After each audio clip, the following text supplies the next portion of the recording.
Boris Johnson has been quizzed about his description of Jeremy Corbyn as a mutton-headed old mugwump, but what does it mean? And where does it come from?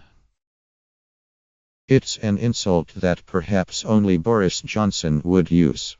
And it appears that even he did not know exactly where it came from.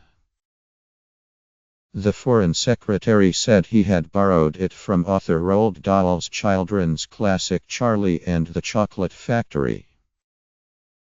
In fact, the word appears not in that book but in the much-loved storyteller's 1972 follow-up, Charlie and the Great Glass Elevator, in which Willy Wonka refers to Mrs. Bucket as my dear old muddle-headed mugwump.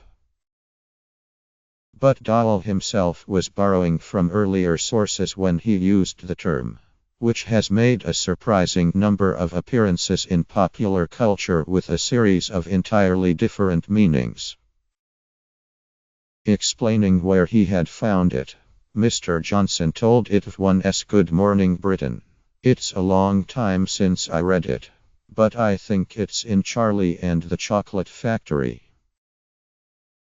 I think Willy Wonka says it either to the parents of Violet Beauregard or Augustus Gloop. In fact, mugwump was initially a Native American term for a war leader, which was taken up in the 1880s to describe members of the U.S. Republican Party who switched to support Democrat presidential candidate Grover Cleveland. For some time afterwards, the word was used in the U.S. to describe a political turncoat. More recently, mugwumps featured in the graphic and surrealistic 1959 novel Naked Lunch by Beat Generation writer William Burroughs, filmed by David Cronenberg in 1991, as a bizarre and reptilian alien species. The term also appeared in the best-selling Harry Potter series to describe members of the International Confederation of Wizards, of which the character Albus Dumbledore was appointed Supreme Mugwump.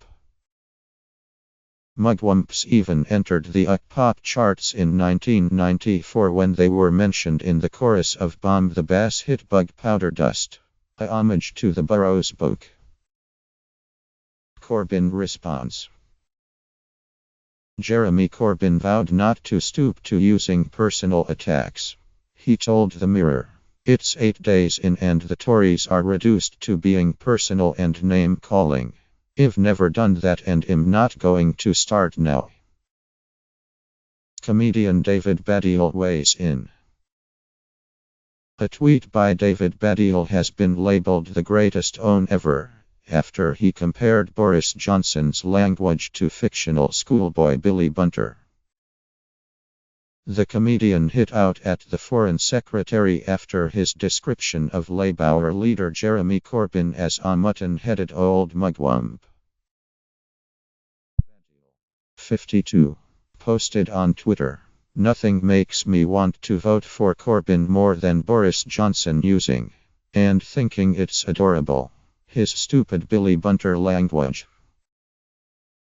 One user challenged him over the comparison to Charles Hamilton's obnoxious anti-hero character, replying, "You haven't read much Billy Bunter, have you?" at Baddiel. This prompted what one fan dubbed the greatest Twitter own ever, as the television presenter responded with a photo of a newspaper clipping showing himself as a young boy surrounded by annuals in which the character appears.